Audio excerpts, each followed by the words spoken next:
All right, with the director and star of Shadows of the Past from Australia, Loki is in. It looks like he's on a train, and then Loki, where are you? You're at home.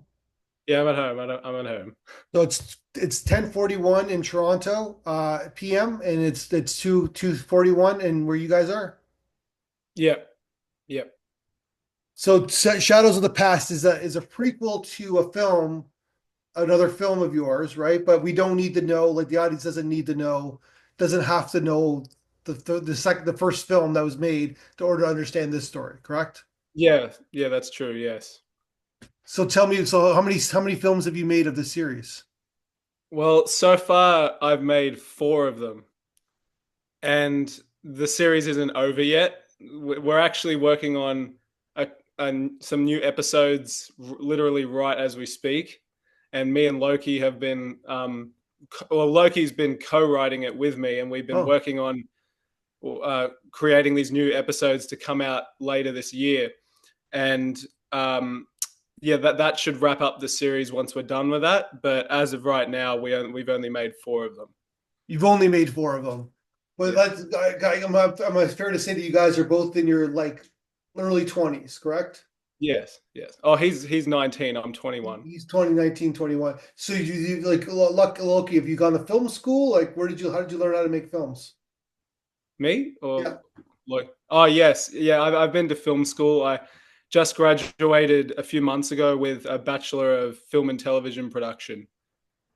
And you already started a franchise. Well, I was working on it before I actually started uni. I started making these films in high school. Okay. And the Shadows of the Past I made while I was at uni, but not in relation to any of my uni subjects. Yeah. We just lost your partner in crime. So He'll he, be back he got probably. kicked off. So I don't know what happened on the train. Maybe he went under a tunnel or something. You have tunnels in Yeah, Australia? maybe. Yeah, yeah, we do. That's actually quite. That happens a lot on trains here, Okay. especially when we're in the country. Yeah, All oh, right. he's back. He's jumping back on. Okay. So how did you guys meet each other? Oh, that's actually an interesting story. We met in high school while actually we went to the same high school together, and while we were in high school we did the yearly production for our school's drama department that has like these shows that they put on once a year. And actually didn't know him when I was in high school. The I came back to be a part of the production because it got cancelled due to COVID. And then, like when I was 1 year out of school, I came back to complete the production after it had been cancelled while I was in year 12. So now I'm 1 year out of school, and Loki is in year 11. Well, that's what we call it in Australia. And we both had co leads in this play. And we'd been rehearsing it for like 2 years at this point because it kept getting delayed because Yeah. of all the lockdowns. Because like Victoria had very severe lockdowns a few years ago. And once we actually were able to perform it, like I barely knew him while we were rehearsing it, but after the actual show, he really stood out during the performance, and I was like, wow, that guy's really cool. I like that guy. Yeah. So I got in touch with him afterwards, and then I was like, hey, why don't we make a film together? And then that's literally how we got Shadows of the Past. Oh, wow. Okay. Mm. So Loki, does that story pan out for you as well? Yeah, I don't know if my audio is working that well, but yes, that's essentially what happened. Yeah, I think I said the first thing to Locky. I think I said nice performance because he was playing a very very intense character, and I saw that he had worked hard for that, and I just let him know, oh yeah, you did a nice job, good job, and then sort of went from there, I guess. And if he hadn't have said that, we wouldn't be here right now. Yeah. I'll just let you know that Well, wouldn't people put you because that together really made a because good you're Loki and impression. Loki? Like you guys just like fit together. You guys have the name. You guys could be a Yeah, comedy yeah, duo. exactly. Yeah, it was just like Yeah. it was like perfect fit because literally after we got in touch, it was just like the ball started rolling and it just never stopped, and then that's how we got to this position now. Yeah. In a different era, you guys would have a morning radio show, the Loki and Loki show, and you guys would do Yeah, comedy bits. right? And That's maybe we could look no, into that. I but don't know. because you guys are your generation, you make movies, right? So Hmm. I mean, yeah, that could be an idea. Exactly. Yeah, yeah, yeah. okay, so tell me about the idea of like your Locky with there. Tell me about the idea of kind of this franchise, this series of yours. When you started working on All your right, so this series, I I literally came up with the idea for the series, not just Shadows of the Past, but the series it takes place in, because about 6 years ago, I was just sitting in my living room watching the movie Signs okay, because it showed up on TV, and I was watching the movie, I was enjoying it, but then it got to this one scene, like this really iconic scene with Mel Gibson in the crop circles at night, yeah, and like he like stumbles over and he drops his flashlight as he's like going outside to like look around because he hears like a spooky noise. And then when he picks up the flashlight, he like pans over to like, his right hand side and then shines it in the distance, and he sees an alien quickly like dash into the bushes, and he gets freaked out and runs away. yeah, And because of that scene, like literally as I was watching it, that's when it clicked into my head. I was like, I didn't even finish watching the rest of the movie. I just grabbed my laptop and started writing down this idea of like spooky aliens in a suburban slash country area at night. Like create a story about that. Like where it's like somebody has to go outside yeah, and because they hear a noise, and then there's like some creepy alien thing in the distance that like spooks them, and then they have to try and run away from it because it's like, so ironically it's a very down to earth sort of idea yeah, coming from the sci-fi genre, which is very like, larger than life. Like it's very like personal, because yeah, it's like, oh my goodness, if you saw that in real life, you'd flip out. Like that's like the natural response, and I just loved yeah, that premise of like, how do we make aliens realistic but in like a spooky way, yeah. where it's like you don't have to be in some crazy sci-fi universe to experience it. It could literally happen in your backyard. And like, how would you respond to that? And So then that's how I that's came what up with happened the in, overall story. and that's what happened in Signs, right? So. Yeah, yeah. So if That's you didn't that's watch the literally, yeah. movie, Mel Gibson gets his faith back, and then when his wife told him to swing away, told Joaquin Yeah. Phoenix, his brother, whatever, to swing away, that means to swing away and beat up the aliens at the end of the movie. So I Yeah, just yeah. spoiler That was alert, like I just like gave away the movie. foreshadowing. So It's really good. I was mainly inspired by the movie Signs to create the first chapter yeah, of Jumping at Shadows, which was the original one. But then for the other chapters, I like it kind of went in more of like an action direction, and I was more inspired by movies like Star Wars: The Mandalorian, because okay, it has like elements of like, there's this guy who has to protect this alien baby, and everyone's trying to like yeah, catch the baby, and the only one person can protect it from all these people who are pursuing that one thing. And like it's all about like, the chase, like, oh, can we get it to safety before everyone like is able to yeah, catch up with us and capture it. yeah. And also a little bit of ET as well, so like a mixture of Star Wars: The Mandalorian and ET Yeah. for the other But the one. plot points in the Mandalorian is like there's rich thematics, but it's about that setup, right? It's a setup of Yeah. that we're going to be people want the alien baby, and then how are that? What are the plots that people are going to try to capture it? So there's all Yeah, this yeah, story, right? exactly. So Yeah. it's simple, and then the audience gets emotionally involved because they want to see what happens next, right? So Yeah, exactly. But yeah, then for Shadows of the Past, yeah, I had a different point of inspiration, and that was Star Wars: Revenge of the Sith. okay. So Star Wars theme Because here, I see. Okay, yeah, yeah. If it wasn't obvious already, I'm a big yeah, fan of Star Wars. yeah, okay, And the reason I was inspired by Revenge of the Sith is because I was like, ooh, I like the idea of like the fallen hero tragedy story, where it's like someone who started good through tragedy ends up going down a dark path because they lose someone they care about. yeah, And then I applied that to the villain of the series from the storyline of like the baby alien, because the one that's pursuing the baby alien is the FBI agent who is the main character of Shadows of the Past. So it's literally like an origin story that ties in to the rest of the series, so it has more context. And instead of him just being like a one note, one dimensional, bad guy character who's just like, oh, I'm evil and I'm going to get you guys, like just like very cliche. He's more of like the tragic fallen hero that's like a shadowy reflection of the protagonist if the protagonist went down a darker path. So it's like that kind of two-sided coin sort of dynamic. So it's like you think he's a one-note kind of, movie villain, but then you realize, oh, actually he's like a shadowy reflection of the hero character. And that's like a classic trope in a lot of literature, where it's like we're not so different, you and I kind of character who ends up becoming the villain. Yeah. So now you and Loki are collaborating on screenwriting on the next one? Yes, we are.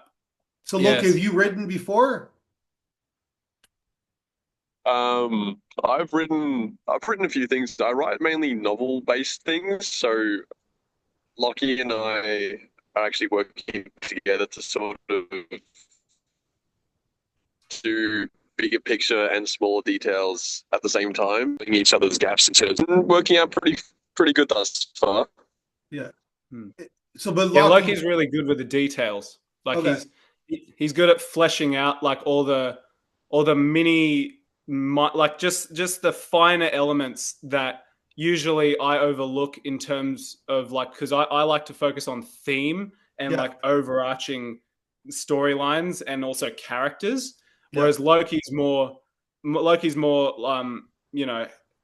clinical detail focus, where it's like the specifics. He likes the specifics. So it's like I come up with the characters and the themes and the storyline, and he makes everything like very, grounded in reality, and has a lot of like detail and nuance to those bigger ideas. So it's like we kind of complement each other's writing style in that way. Gotcha. And so, but you also act as well, right, Locky? Yes. We both act, but we're collaborating on the writing aspect as well. So I'm assuming you're gonna keep your characters alive then. I mean, for a time, for a time, but like obviously.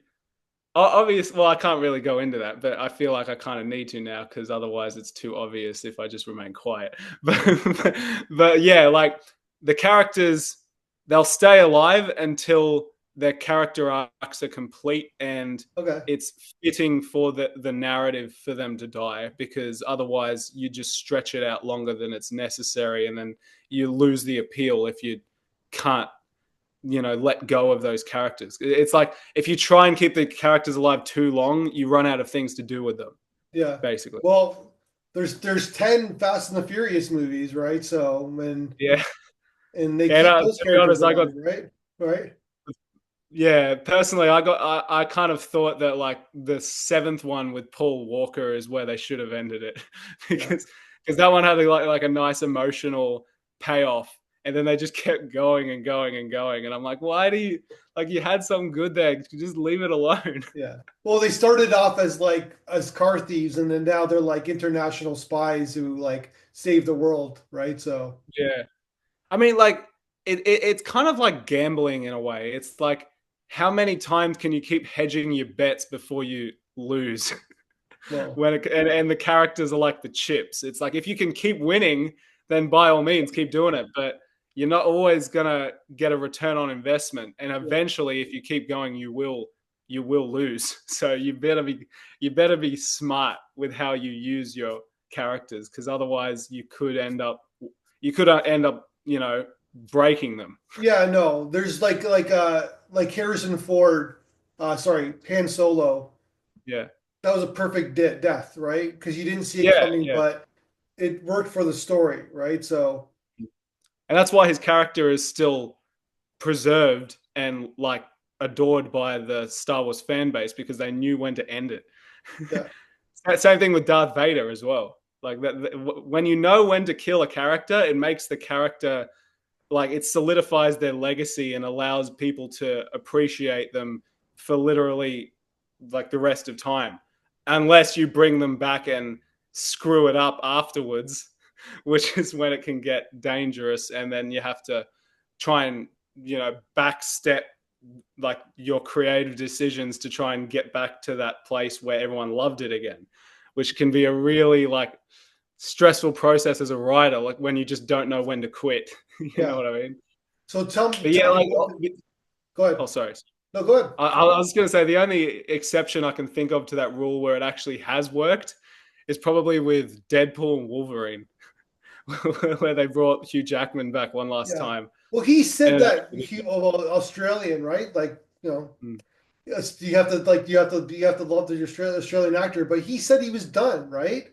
Yeah. When you throw $20 million at somebody, they're like, oh, I guess I'm not done anymore, right? So Yeah, money is another factor, but I think I'd like to believe that he returned to play Wolverine because he was really good friends with Ryan Reynolds and not just because he wanted another paycheck. I'd like to believe that. Like the optimist in me would appreciate it if that was the case. It's like, oh yeah, my friend wanted me to do it. Ryan So Reynolds I'll Canadian, I'm Canadian, you're Australian, Hugh Jackman, so they get along, right? So yeah, Canadians, Commonwealth countries, right? So yeah, and it works for that. Pardon? We still give it the Queen, right? So yeah. Obviously, the Queen. The Queen. See, that's an example of a character who knew when to go, and now everyone loves her forever. Like, who's that? Oh, the Queen. Like. Yeah. Nobody would ever disrespect the Queen because, like, after she died, she became immortalized, and then you can't bring the Queen back to life. Well, she was 100, right? So, like, I think that, So I mean, I don't know how much longer you'd want to stretch that. Yeah. So maybe I think she was in her 90s. Maybe she wasn't 100, but yeah, she was old. Yeah. She was. Nobody was shocked probably, that she died. Yeah. And like after she died, like I don't want to get political or anything, but like the whole like reputation of the UK kind of just started to plummet a bit, and she was like the main person holding it up. So it's like she's like I've joked about this before actually. Like she's kind of like how in Deadpool Wolverine they have like the anchor being concept. It's like she was like the anchor being of the UK. Okay. So it's like once she's gone, it's like the whole timeline just collapses. Well, because they didn't like her son, right? So nobody likes her son, right? So the next guy in line. There's a whole bunch of things with the royal family, but like I don't really care.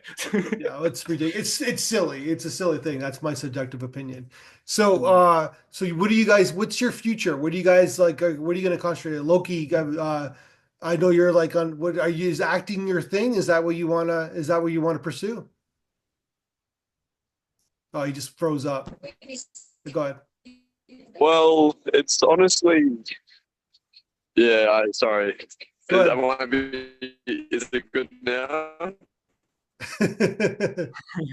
No, it's a bit. I'm just more of a thing. It's more of a hobby. I'm trying to study mechatronics engineering right now. Mechatronics. I don't even know what is mechatronics engineering. So it's just essentially production line sort of stuff. It's robots, so it's mechanical and electrical in one. Okay. Not too specialized in either field, but yeah. So they're going to take over the semi-line workers, basically what you're saying. Yeah, exactly. That's sort of the plan. Acting might be a way to get some money along the side, maybe someday, but for now, it's just, for me at least, passion projects, and it's sort of my creative outlet because engineering is a very like practical, mathematics-based, I don't know, discipline. So you need that sort of creative way to get that creative juice out, I suppose. And what about you, Locky? Is filmmaking your thing? Is it your future? Well, I'm kind of at a crossroads at the moment where like I'm still going to be making films because I have my own YouTube channel which I run as an independent film company where I upload all my films so that they can be watched for free and gain exposure. So like I'm still doing that and trying to like promote that as a business so that like it can grow into something in the future. But also at the same time, I'm also studying what's I forgot what the exact name of it is, but it's related to like aged and disability healthcare working. Or like yeah, I want to do healthcare work in the future, and Okay. I'm currently studying to be able to do that on the side as a way to like make money sustainably, so that I don't just have to rely on the film stuff to generate an income. And I'm also working part time as well. So just like a lot of different things, so that filmmaking doesn't have to be the way that I try and make enough money to live on. I just want it to be something that I can pursue artistically, not financially. Gotcha. Mm. Makes a lot of sense. All right, guys. Well, congratulations on the success of the film and the franchise and what you guys are doing. It's amazing that you just keep on. You got you have integrity with the story. So basically, what I've learned and and this is the origin story of Agent Nixon, right? So, Mm. which is a great, interesting name, right? You got political, so Well, and I just chose that name because it sounds cool. yeah, I exactly. didn't really base it off of the real life Yeah, President Nixon. yeah. But there's an infamous connotation to the name, I guess, right? Yeah, yeah, it does sound slightly sinister just by Yeah, the sound of it, I guess. yeah. Maybe that's what it was. And I wish you guys the best. And Loki seems like you're basically just came from you're on the train. And Locky, I hope to talk to you guys again when you guys make your next film. All Thank you, thank you. Appreciate it. It's been nice talking to you. Awesome. Thank you for having us. right, let's talk soon. Let's talk soon. Cheers. Have a good